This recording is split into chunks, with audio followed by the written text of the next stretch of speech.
RCB ವಿಜಯೋತ್ಸವಕ್ಕೆ 11 ಜನರ ಬಲಿ.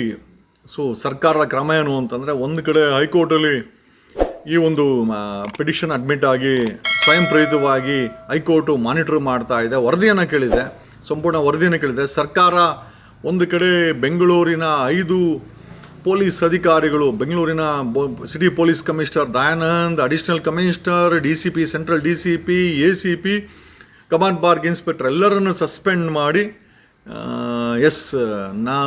ನಮಗೆ ಇದು ಸರಿ ಅನಿಸ್ತು ಅಂತೇಳಿ ಹೇಳ್ತಾ ಇದೆ. ಸ್ವಾಗತಾರ್ಹ. ಬಟ್ ಅಲ್ಟಿಮೇಟಾಗಿ ಹೋಮ್ ಮಿನಿಸ್ಟರ್ ಪರಮೇಶ್ವರ್ ಮತ್ತು ಡೆಪ್ಯೂಟಿ CM ಮೇಲೆ ಕ್ರಮ ಇದುವರೆಗೂ ಜರುಗಲೇ ಇಲ್ಲ ಅನ್ನೋದೊಂದು ವಿಚಾರ. ಆದರೆ ಅಪೋಸಿಷನ್ ವಿಚಾರಕ್ಕೆ ಬಂದರೆ R. ಅಶೋಕ್ ಅವರು ರಿಯಲ್ ಕಲ್ಪ್ರಿಟ್ಸ್ ಆಫ್ ಬ್ಯಾಂಗ್ಳೂರ್, RCBಯನ್ನು ರಿಯಲ್ ಕಲ್ಪ್ರಿಟ್ಸ್ ಅಂತ ಬ್ಯಾಂಗ್ಳೂರ್ ಅಂತ ಹೊಸದಾಗಿ ನಾಮಕರಣ ಮಾಡಿದ್ದಾರೆ. ಆಮೇಲೆ ಇದೇ BJP ವಿರೋಧ ಪಕ್ಷಕ್ಕೆ ಬೆಂಗಳೂರಿನ ಪೊಲೀಸರು ಅಂತಂದರೆ ಅಚ್ಚುಮೆಚ್ಚು. ಆಮೇಲೆ ಮಂಗಳೂರಿನ ಪೊಲೀಸರು ಅಂತಂದರೆ ಮೆಣಸಿನ್ಕಾಯಿ, ಅಂದರೆ ಒಂಥರ ಹಸಿಮೆಣಸಿನ್ಕಾಯಿ ಇದ್ದಂಗೆ. ಅಲ್ಲಿ ಅನ್ವಾಂಟೆಡ್ಗೆ ಭಾಷಣ ಮಾಡೋರು, ಪ್ರವೋಕಿಂಗ್ ಮಾಡೋರ ಮೇಲೆ ಅಲ್ಲಿನ ಹೊಸ SP ಕ್ರಮ ಜರುಗಿಸ್ತಾ ಇದ್ದರೆ BJPಯ ಪ್ರಹ್ಲಾದ್ ಜೋಶಿ ಅವರು SP ನಮ್ಮ ಸರ್ಕಾರ ಐತೆ, ಎಚ್ಚರ, ಸರ್ಕಾರ ಇರಲಿ, ಲಾ ಆ್ಯಂಡ್ ಆರ್ಡ್ರನ್ನ ಮೇಂಟೈನ್ ಮಾಡಬೇಕಾದ್ದು ಪೊಲೀಸರ ಕೆಲಸ. ಮತ್ತೇನಾದರೂ ಹೆಣ ಬಿದ್ದರೆ ಪ್ರಹ್ಲಾದ್ ಜೋಶಿ ಅವರೇ ನೀವು ಜವಾಬ್ದಾರಿಯನ್ನು ಹೊರ್ತೀರಾ? ಈ ಪ್ರಶ್ನೆಯನ್ನು 6 ಕೋಟಿ ಕನ್ನಡಿಗರ ಪರವಾಗಿ ನಿಮ್ಮನ್ನು ಕೇಳಬೇಕಾಗಿದೆ. ಅಲ್ಲಿ ಕೇಂದ್ರದಲ್ಲಿ ನಿಮ್ಮ ಸರ್ಕಾರ ಇಲ್ಲಿ ಇಲ್ಲದೇ ಇರಲಿ, ನೀವು MP ಆಗಿರಲಿ, ಮಿನಿಸ್ಟರ್ ಆಗಿರಲಿ, ಒಂದು ಪ್ರಶ್ನೆ, ಲಾ ಆ್ಯಂಡ್ ಆರ್ಡ್ರ್ ಪ್ರಾಬ್ಲಮ್ ಬಂತ ನಿರ್ದಾಕ್ಷಿಣ್ಯವಾಗಿ ಪೊಲೀಸರು ಕ್ರಮ ತಗೊಳ್ಬೇಕಾದ ಯಾವನೇ ಆಗಿರ್ಬೋದು. ಅದನ್ನು ನಾವು ಪ್ರಜಾಪ್ರಭುತ್ವ ಅಂತಿದ್ರೆ ಹೊರತು ಇಂಥವ್ರು ನಮ್ಮವರು ಅಂದರೆ ಮತ್ತೆ ಹೆಚ್ಚು ಕಮ್ಮಿ ಲಾ ಆ್ಯಂಡ್ ಆರ್ಡ್ರ್ ಹೆಚ್ಚು ಕಡಿಮೆ ಆದರೆ ಪ್ರಹ್ಲಾದ್ ಜೋಶಿ ನೀವು ಜವಾಬ್ದಾರಿಯನ್ನು ಹೊರ್ತೀರ. BJP ಪಕ್ಷಕ್ಕೆ ಮಂಗಳೂರು ಪೊಲೀಸರು ಅಂತಂದರೆ ಒಂಥರ ಹಸಿಮೆಣಸಿನ್ಕಾಯಿ ಖಾರ ಇದ್ದಂಗೆ, ಬೆಂಗಳೂರಿನ ಪೊಲೀಸರು ಅಂತಂದರೆ ಒಂಥರ ಫುಲ್ಲು ಲವ್ ಅವ್ರಿಗೆ. ದಯಾನಂದನ್ನು ಸಸ್ಪೆಂಡ್ ಮಾಡಬಾರ್ದಾಗಿತ್ತು, ಅಡಿಷನಲ್ ಸಸ್ಪೆಂಡ್ ಮಾಡೋದಾಗಿತ್ತು. 5 ಜನ ಪೊಲೀಸರ ಅಧಿಕಾರಿಗಳನ್ನು ಸಸ್ಪೆನ್ಷನ್ ಬಗ್ಗೆ ಇವ್ರಿಗೆ ಒಂಥರ ಫುಲ್ ಲವ್, ಈ ಥರ ಆಗಬಾರ್ದಾಗಿತ್ತು. ಇನ್ನೇನು ಮಾಡಬೇಕಾಗಿತ್ತಪ್ಪ? ಪೊಲೀಸರ ಬೇಜವಾಬ್ದಾರಿ ಇಲ್ವಾ? ಸರ್ಕಾರದ ಬೇಜವಾಬ್ದಾರಿ ಏನಿದೆ, ಪೊಲೀಸರು ಬೇಜವಾಬ್ದಾರಿ ಇಲ್ವಾ? ಸೊ ಒಂದು ಸ್ಟ್ಯಾಂಡನ್ನು ಅಪೋಸಿಷನ್ ಅವರು ಮೇಂಟೈನ್ ಮಾಡಬೇಕು.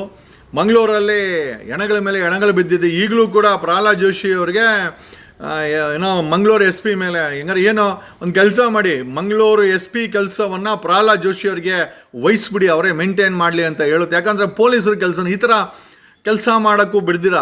ಆಮೇಲೆ ಏನಾದರೂ ಅನಾಹುತಗಳಾದರೆ ಅವ್ರದ್ದೇ ತಲೆದಂಡ ಆಗುತ್ತೆ. ಈಗ ನೋಡಿ, ಬೆಂಗಳೂರಲ್ಲಿ ಕೆಲಸ ಮಾಡೋಕ್ಕೆ ಬಿಟ್ಟಿದ್ದರೆ, ಅವರ ವಿಚಾರಣೆ, ಅವರ ಒಂದು ಅಬ್ಸರ್ವೇಷನಲ್ಲಿ ಬಿಟ್ಟಿದ್ದರೆ ಮೋಸ್ಟ್ಲಿ ಈ 11 ಅನಾಹುತಗಳು ಆಗ್ತಾ ಇರಲಿಲ್ವೇನೋ ಅಂತ ಅನ್ನಿಸ್ತಾ ಇದೆ. ಈಗ ಮಂಗಳೂರಲ್ಲಿ ಇನ್ನೊಂದು ಏನು ಹೆಣಗಳು, ಹೊಸ ಹೆಣಗಳು ಬೀಳಬಾರ್ದು, ತಲೆ ಬೀಳಬಾರ್ದು ಅಂತ ವ್ಯವಸ್ಥೆ ಮಾಡೋಕ್ಕೆ ಹೋದರೆ ಆಲ್ರೆಡಿ ಪ್ರಹ್ಲಾದ್ ಜೋಶಿಯ ಪ್ರೆಸ್ ಮೀಟು ಅದು SP ಟಾರ್ಗೆಟ್ ಮಾಡಿಕೊಂಡು, ಪ್ರಹ್ಲಾದ್ ಜೋಶಿ ಅವರೇ SP ಒಂದು ಕೆಲಸ ಮಾಡ್ತೀವಿ, SP ಕೆಲಸ ನಿಮಗೆ ಕೊಟ್ಬಿಡ್ತೀವಿ, ನೀವೇ ಮೇಂಟೈನ್ ಮಾಡಿ. ಯಾಕೆ ಪೊಲೀಸರು ಏನಕ್ಕೆ ಬೇಕಾಗಿದೆ?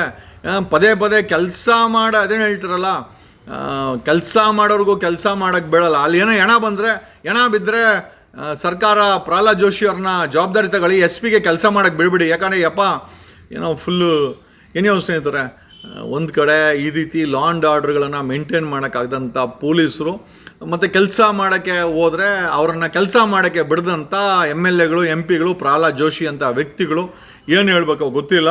ಇನ್ನೆಷ್ಟು ಹೆಣಗಳು ಬೀಳಬೇಕೋ, ಕಾಲು ತುಳಕ್ಕೆ ಹೆಣಗಳು ಬಿದ್ದಿದ್ದಾಯಿತು, ಒಬ್ರಿಗೊಬ್ರು ಕೊಚ್ಕೊಂಡಿದ್ದಾಯಿತು, ಕರೋನಾ ಬಂದು ಸತ್ತಿದ್ದಾಯಿತು, 40,000 50,000 ಜನ. ಇನ್ನು ಏನೇನು ನೋಡಬೇಕಾಗಿದೆಯೋ ಗೊತ್ತಿಲ್ಲ.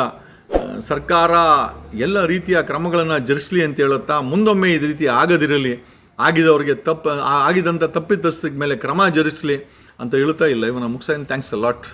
ಲೇಟೆಸ್ಟ್ ಹಾಗೂ ಇಂಟ್ರೆಸ್ಟಿಂಗ್ ಸುದ್ದಿಗಳಿಗಾಗಿ ಬಾಸ್ TV ಕನ್ನಡ ಚಾನೆಲ್ನ ಸಬ್ಸ್ಕ್ರೈಬ್ ಮಾಡಿ, ಹಾಗೆಯೇ ಬೆಲ್ ಐಕಾನ್ ಪ್ರೆಸ್ ಮಾಡಿ. ಇದರ ಜೊತೆಗೆ Facebook, Instagram, X ನಲ್ಲೂ ಮಿಸ್ ಮಾಡದೆ ಫಾಲೋ ಮಾಡಿ.